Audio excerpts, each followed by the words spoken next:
So I'm going to go through this. Am I the a-hole?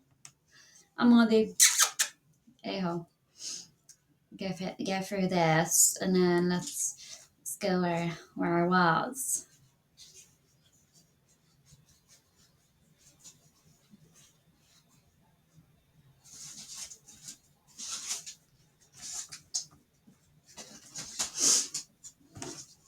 Am I the a-hole for wanting my wife to stay at home?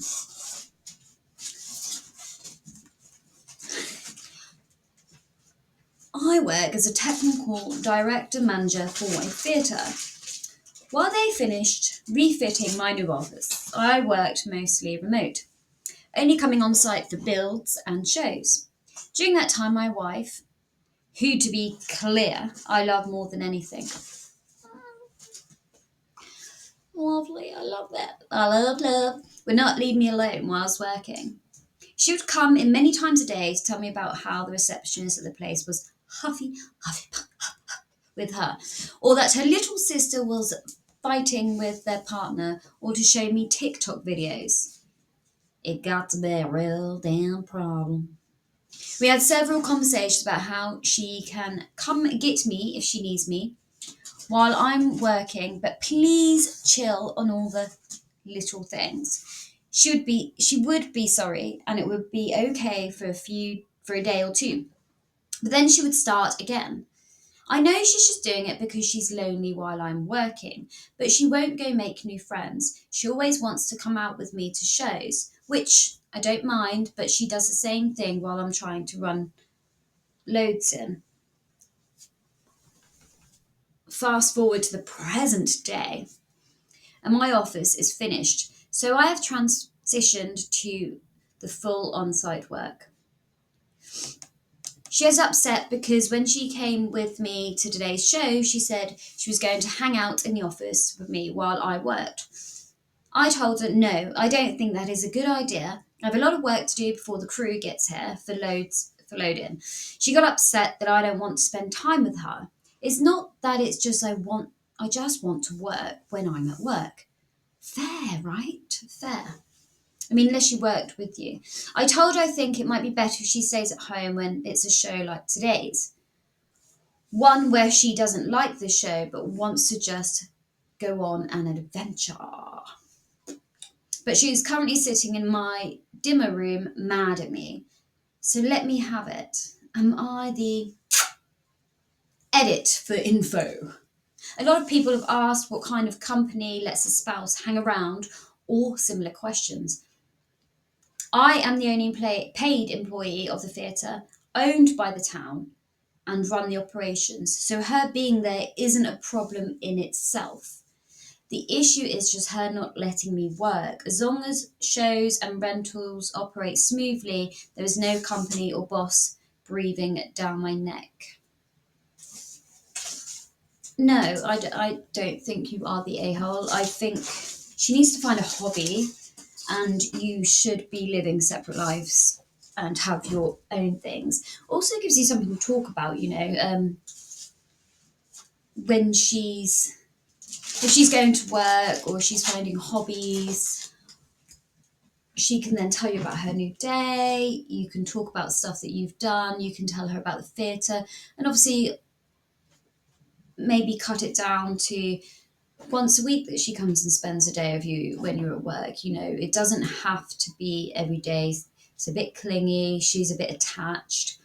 She seems to rely on you solely. Let's have a quick look what the comments think. But I personally think she needs to find a hobby. She needs to realise that you can't do and be everything she needs. Not the asshole. She isn't a puppy or an infant that needs constant attention and supervision. Amen to that. She's an adult. She exists before without you, and she should be capable of doing it in the hours you're working. And she has to respect that you're working as well. On a serious note, she needs to respect that. Is it just boredom or some sort of separation anxiety? I think it's separation anxiety. Does she have general social anxiety and finds it hard to make friends? Your wife's level of dependency on you is unhealthy and a cause for concern. I absolutely agree. Maybe she needs some therapy, some counselling to talk about some deeper issues. Maybe she needs to take a step forward, and perhaps you can ban her from your work so she can continue forward. It's going to be difficult. It's going to be hard, but there needs to be a real tough discussion. Try to talk with her about the underlying root of the issues and that you're here to support her in whatever she needs, be that therapy, getting a job, finding friends or hobbies, but you can't do any of that for her. She has to do things herself. So he's saying when they got together, she was stuck in an abusive home, so she really has never existed as an actual adult without me. I think it's definitely separation anxiety. She is seeing a therapist. I don't want her to feel like I'm not there for her. I just want her to be able to work. I just want to be able to work and go home. She's very unhealed, and you are her shoulder, and you can still be her shoulder and the person she relies on, even if you are not there constantly, even when it's at home. She needs to learn independence, and maybe you need to be a little bit cruel to be kind to help her. Because if anything, touch wood, it doesn't, but if anything happened to you, how will she survive without you? That is the questions you want to ask. She's setting herself up for failure, and you need her to grow some independence, as you need your independence too, because you're going to feel claustrophobic. It's a tough situation. It's hard, but you have to be cruel to be kind. She's behaving like a toddler almost, and you need to treat her like that. She needs to be told off when she's doing wrong, and she is crossing your boundaries. And in fact, she grew up in an abusive home. You could see that dependence on you could be taken as controlling or abusive as well, even though it's not, but it could be. And she's got a lot of healing and learning who she is, etc. And she needs to be, her sweets needs to be taken away from her for her to show some independence. You may or may not agree, but yeah, I just think she needs a little bit of help. Right. Oh, funny. Am I the a-hole for taking over the living room to watch a TV show my husband doesn't like every Friday night? Does he get it every other day of the week? Let's see. Oh, I love a marriage that ain't so bliss. No, I'm joking. I think marriage should be bliss, and sometimes we make it very difficult for ourselves. Very. And the main overall opinion is not the a-hole, so this might be interesting. Let's have a read of the perspective on, because the word's too small. Yeah, we need to zoom that in. My female 30, I think that's meant to say me, female 35, husband, male 35, so the same age. And I live in a relatively small house with one area to watch TV. We do have an unfinished basement that currently contains an area for working out, an area for doing laundry, and the rest is storage. For context, I do not work on Fridays, but my husband does. My favourite show is RuPaul's Drag Race, which airs on Fridays night. I have no idea what that is. Is that American? I don't know. If it is English, I don't actually watch that much TV. I watch TVs and stuff, but I don't really watch that, so let me know if it's good. My husband does not like this show, which is his right, absolutely. And when I watch it, he feels the need to go in the basement for the entire hour and a half that it's on. It's recently caused a lot of contention in our relationship because he feels that he shouldn't have to be relegated to the basement on Friday nights after he works hard. He's putting himself there. It's not like you're going in the basement while my show's on. I mean, that would be abusive, but imagine you were. He's putting himself there. He's putting himself there, then playing victim. Make it make sense. This is the only show that I watch when it airs. And I don't like to record it and watch it later because I don't want to see spoilers on social media, which are nearly impossible for me to avoid. I just don't think I'm being unreasonable in wanting to watch one show on one night of the week for an hour and a half. I'm not forcing him to go to the basement. He could easily go in the bedroom instead. Tell me, Reddit, am I the... Nope, nope, you're not. Already, no. He's putting himself in the basement. He should respect your boundaries that you want to watch one show. It's both of your TVs. I'm assuming he has a TV on all these other occasions. So, Emperor, Mr. Kitty, not the a-hole. You aren't making him do anything. Exactly. How dare he manipulate and gaslight you like that? He's basically telling you that you can't watch it without wanting to actually say it. Agreed. Manipulating you and gaslighting you to feel guilty that he put himself in the basement like a naughty little boy that he did to himself. He can suck it up and play on that phone like an even toddler's manage when mum is boring. Find a hobby. This is why they exist. I don't know your situation, but Wi-Fi and Xbox, basic smart TV. Ask for him time as a reciprocation. He can't say you're making him leave if you aren't. Use that falsehood to control you. I don't know how many sides you have to have for a narcissist, but I'm sure he's taking a lot of them. I can absolutely understand not wanting to watch the show, but any normal person would just go do something else for a little bit. No big deal, is it, to cause their effeminate... No, he just doesn't like... No, he just doesn't like reality shows. He is very accepting of gay and transgender people, but doesn't like Drag Race, which is completely fine, and I don't fault him for that. Yeah, but he's controlling you. It doesn't matter who or what he likes. Just because he doesn't like a show that you like, he needs to be compromising and understand. And if he wants to relegate himself to the basement, that's on him, not on you. You're not going to like each stuff that each other likes all the time. Maybe he could start to watch it and get to learn and maybe enjoy it. Or maybe he could go to the pub for an hour or go in your gym and use that as his gym time. You know, sitting on his phone in the basement. Pathetic. Tell him to grow up. Grow up! So childish, that is. I hate people that do that. You're making me do this when I never even told you to do that. What? No, not okay. Not okay. That's just it's a bit out of order, isn't it? Actually, you just don't do that.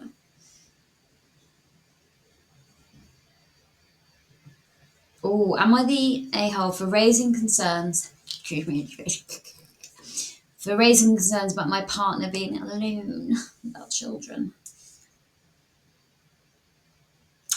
You could question a lot of this, like, is a partner their father? Does he have a criminal record? How well do you know them? How long have you been together? There's a lot of concerns and things to consider when putting someone around your children. Okay, it is your top priority to protect them. And this before we even start, right?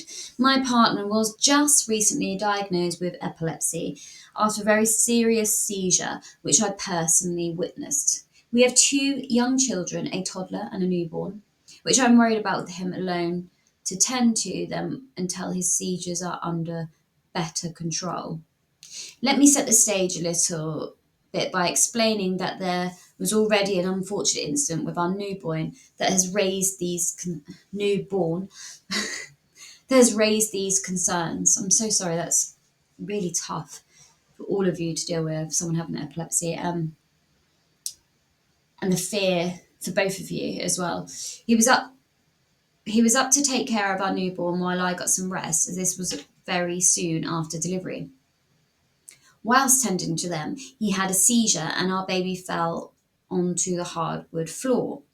I woke up to find him unresponsive and realised the noise that woke me was our child falling from my partner's arms. We called 911 and me and our newborn were taken an hour away to a special pediatrics unit as baby suffered brain hemorrhaging. I'm so sorry. That's awful. That's really sad.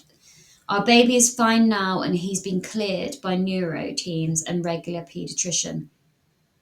However, my partner is pushing me to get a job because financially we are struggling. I've been a stay-at-home mum for over a year now. When I raised my concerns about him being alone with the children for a long period of time, he told me just get over it and that it wasn't fair for me to not trust him with our children. It's a really hard situation for both of you. So sorry you're in that situation. I tried explaining that I was simply afraid for everyone, including him, and rightly so. As if I'm at work and he has another seizure, I wouldn't know until later. And not only could he accidentally hurt the children, but also be injured himself with no way to get help. I know we need another income, but am I the a-hole for being concerned about the well-being of my children and my partner if I leave them alone to work? No, you are not. There's a lot that your brain is trying to process here, and considering something happens to your partner, then hurting your children, which you've already dealt with. You've already gone through that, and it caused a brain hemorrhage, which is concerning. You're at work, you're not actually physically in the house either to be there. I mean, you could get some cameras installed, keep monitoring his epilepsy, but yeah, that's really scary for all involved. I want to see what the comment says because I just feel a bit. That's really difficult, very, very difficult situation you are in. Not the asshole. Then this is by Amir de Slebas. If it's necessary for you to go to work, which sounds likely, yes, I agree, it sounds like you need to go to work, the kids will need to be with another responsible person. This could be daycare provider, a young sitter, a parent helper, a family member, just anyone who can take responsibility for moving their kids around as needed. If care is provided at home, the caregiver will have to make sure the kids are positioned safely when dad is holding them. Your partner may be having a hard time facing his challenging chronic condition, but he can't put his feelings ahead of the kids' safety, especially whilst they are of an age to frequently need to be lifted and held. I agree. Your baby has gone through a hemorrhage already. It's very difficult, and he does need to put the children's safety first. And it's got to be an awful hit to the pride, an awful worry for him, and scary. And it must feel like another thing has perhaps taken away from him. A very difficult situation for both of him. And there's something that says on the bottom there, you trust him, not his epilepsy, which is not his fault. However, it's both your responsibilities to keep your children safe, which I absolutely agree. Your children come first. And as much as his pride is hurt and there's an adjustment needed, it's very difficult, isn't it? And it's very painful. And it's a lot. A lot. And I'm very sorry you're in this situation. I pray things improve because, yeah, that's awful. An awful situation. You've got a lot on your shoulders. And it's a huge demand on you for caring for him and your children and working too, which I can imagine your whole shoulders feel quite heavy right now. So my heart goes out to you and sending prayers just for strength and that things get better very soon for you.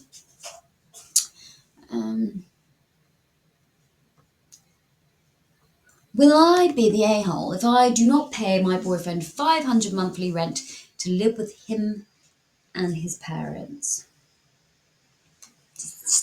I get them perfectly clear. It's a little sip of water. And the main outcome for that is not enough information.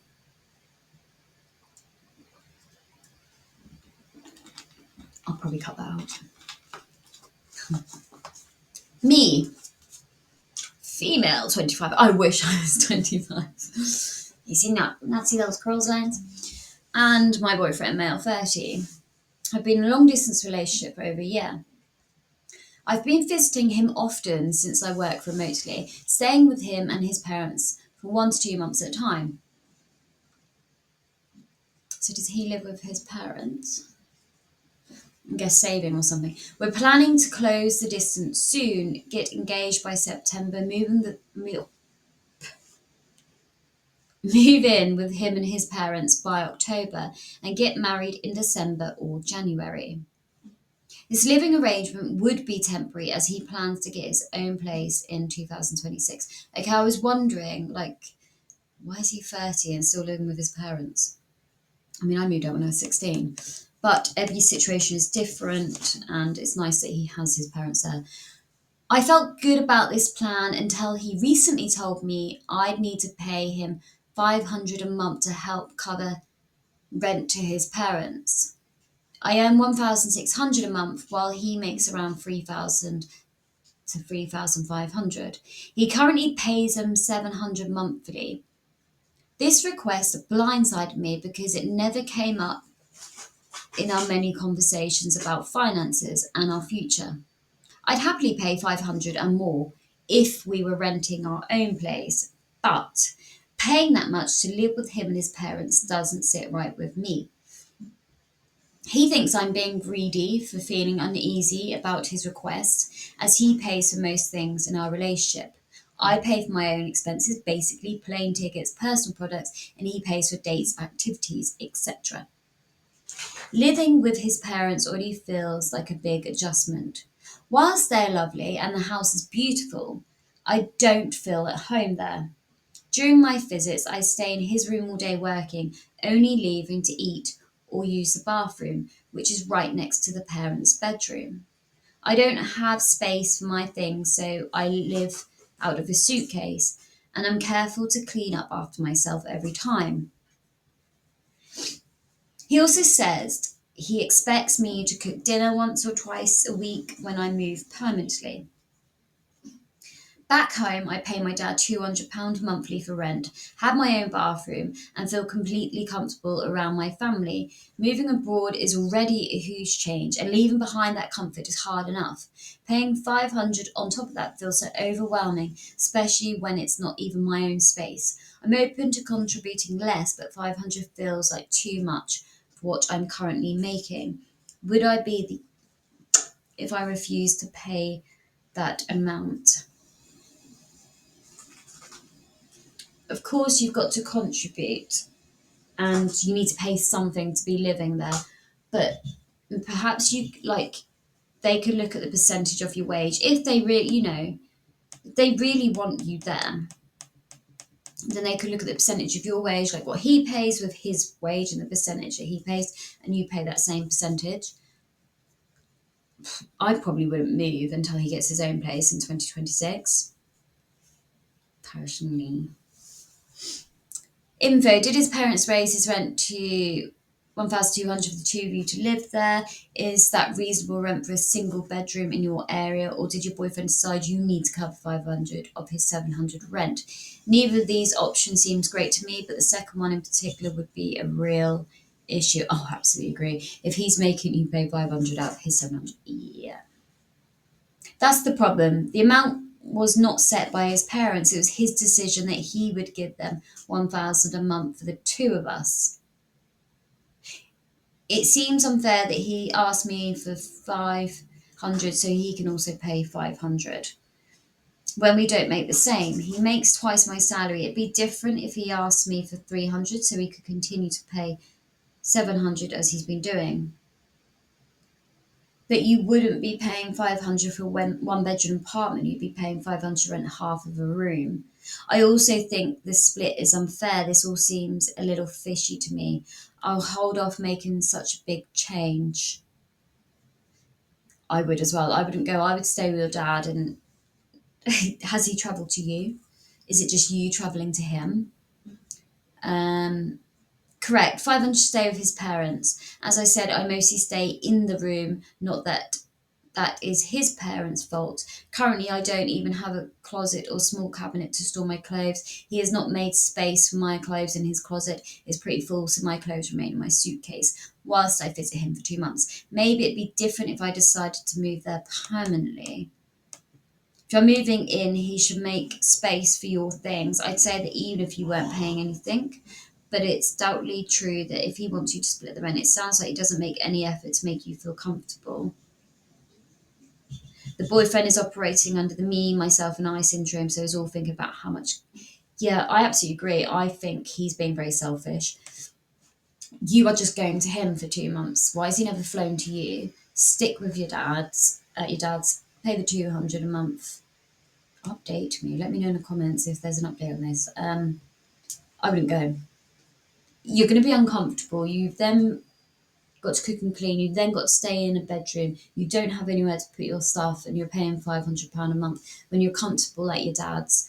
You travel to him when you go and see him. You haven't said that he travels to you, and I'm getting from that he probably doesn't. Um, it's a lot on you, right? Where's the compromise? Stay at your dad's. Dump him. Get rid. Joking. Joke's on me. Am I the a-hole for telling a friend they shouldn't compare our journeys of overcoming anxiety? Ooh, I feel like this would be a good one, and someone who struggles with PTSD, CPTSD, anxiety, depression. I don't think you should ever compare journeys of overcoming anything. We all have our own timelines. Anxiety, PTSD, depression, blah, blah, blah, is all caused by different things, and we all are affected in different ways, and we're all very different in our healing journey. This, before I even get into it, we should never compare someone's anxiety or overcoming of the anxiety. We're all on our own timeline, on our own path. We should be supportive. We should be there for each other, not compare. Be there, but do not compare. 19.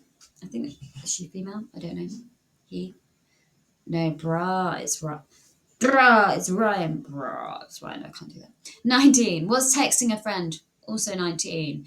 And they brought up the topic of my feeling overly anxious about everything. In this case, exams. Some people are so scared of exams. Some people don't give a damn. Guess what? We're all different, and we should accept each other for our differences. For context, we spoke on this topic months ago, and they said that I'm unconsciously transferring my stress onto others, them included, and since then I've tried being careful. But recently my anxiety has gotten worse, and maybe I slipped up by expressing my feelings too much. Back to today's conversation. They gave me advice such as too much stress only harms you. Yeah, it does. It absolutely does. And such, and I responded with, I'm aware of all that, but it's easier said than done.